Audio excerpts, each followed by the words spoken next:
Hi everyone, John with Clemons Boats here. Today we're going to take you through this beautiful new 360 Outrage.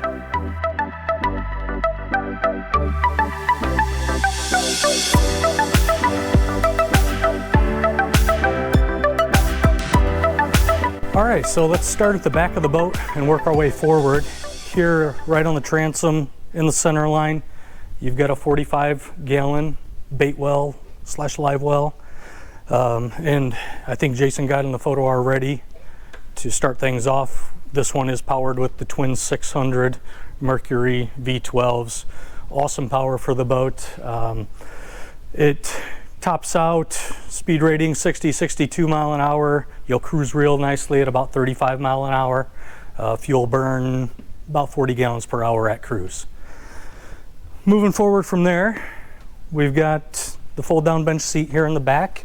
As you can see, the dive door ladder is mounted underneath, so it just fits into place right here, pops into the bracket, and just nice place to store it away and not be in the way of other places.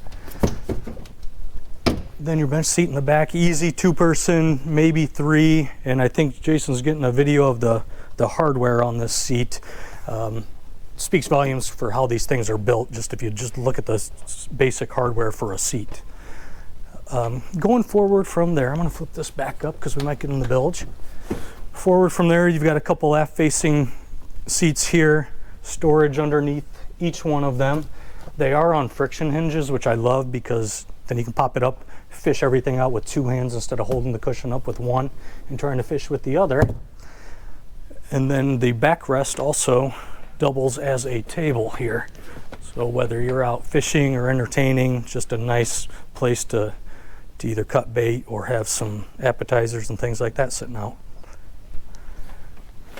Since we're right here also, I love how they did their ladder on this model to get up to the hardtop.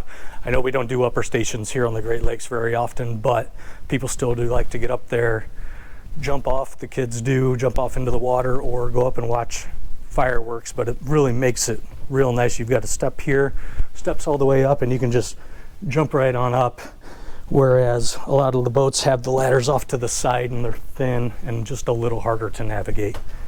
So nice feature there. Should we jump in the bilge here quick just to show a couple small features? This one has the new Fathom power system in it, and it also has the Seakeeper gyro.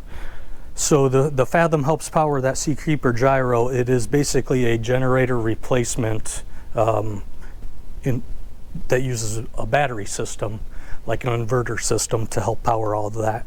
So kind of something fairly new, but has turned into a nice replacement so far for us on some generator options. Nice gel-coated bilge. I'm a neat freak on my boats, so I love pointing out that the bilge is gel-coated. Makes it a lot easier to wipe down, keep clean than raw fiberglass bilge that some companies use. A couple nice fish boxes down the side.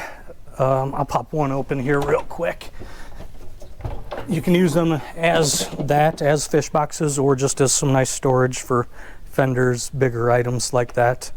Those do pump out overboard.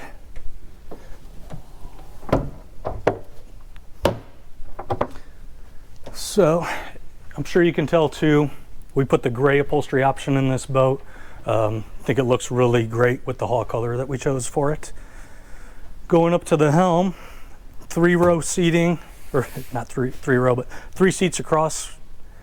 Flip up bolsters, armrests on them, and for people that are a little short like me, nice fold down floor to raise you up a few inches there. It really opens up your line of sight. 1-piece windshield in front of you with a vent. Surprising amount of air comes through those vents when you open them up.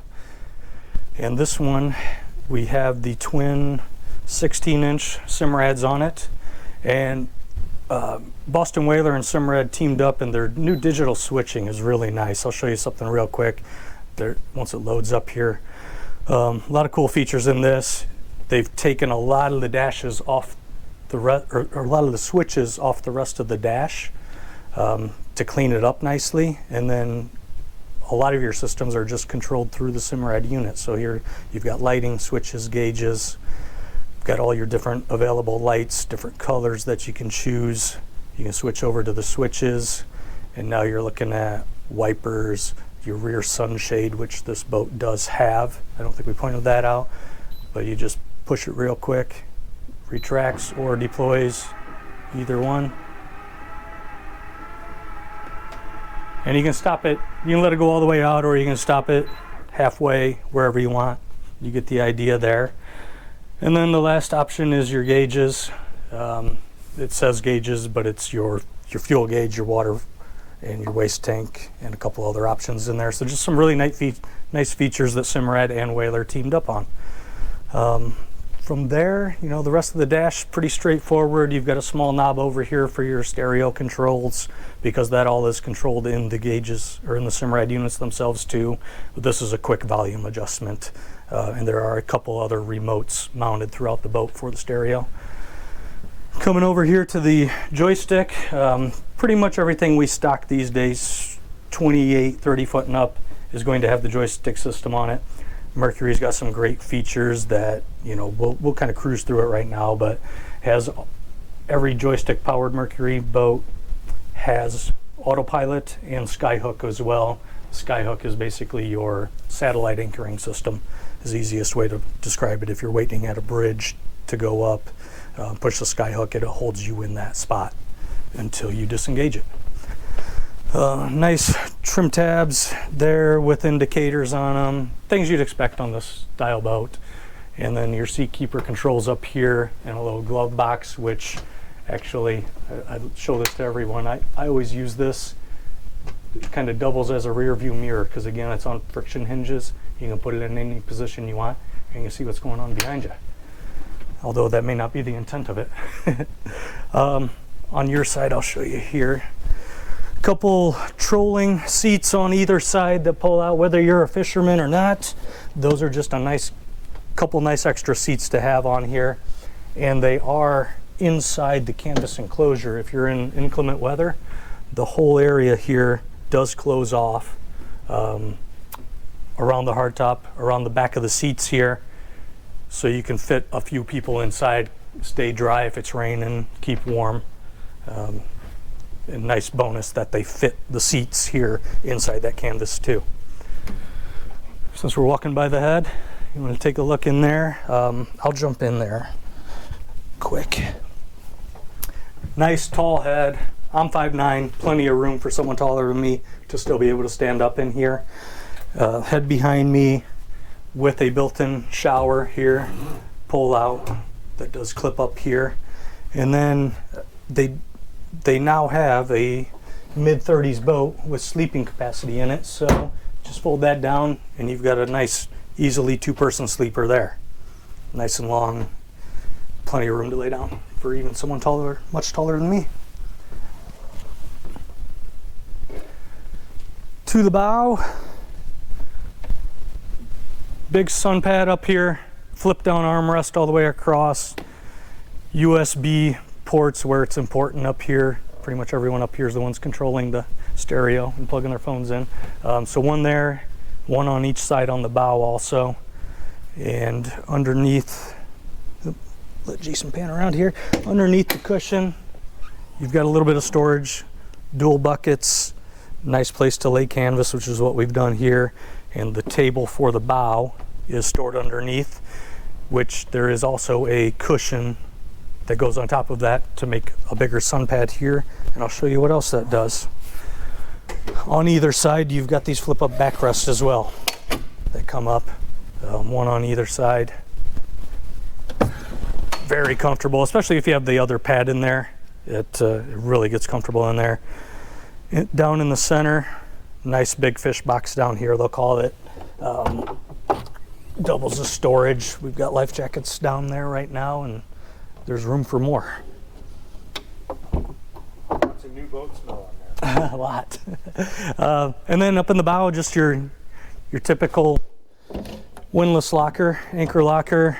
It does have handheld controls here and at the helm, as well as a fresh water hookup. You can hook a hose onto that, spray it off as you're bringing it in, which is very important in salt water. Up here on a freshwater, you know, you might use it to hose the mud off because we've got a lot of mud out there. And then a couple what look like rod holders on either side. These are actually to hold the poles for the sunshade. That it's a big sunshade, goes from the bow all the way back and clips on these clips here on the hard top.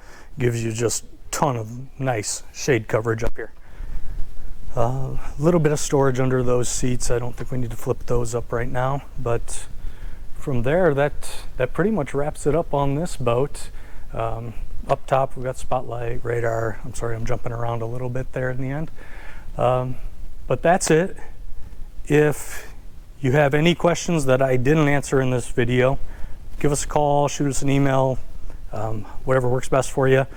Our phone number is 419-684-5365, or find us at clemonsboats.com. Thanks.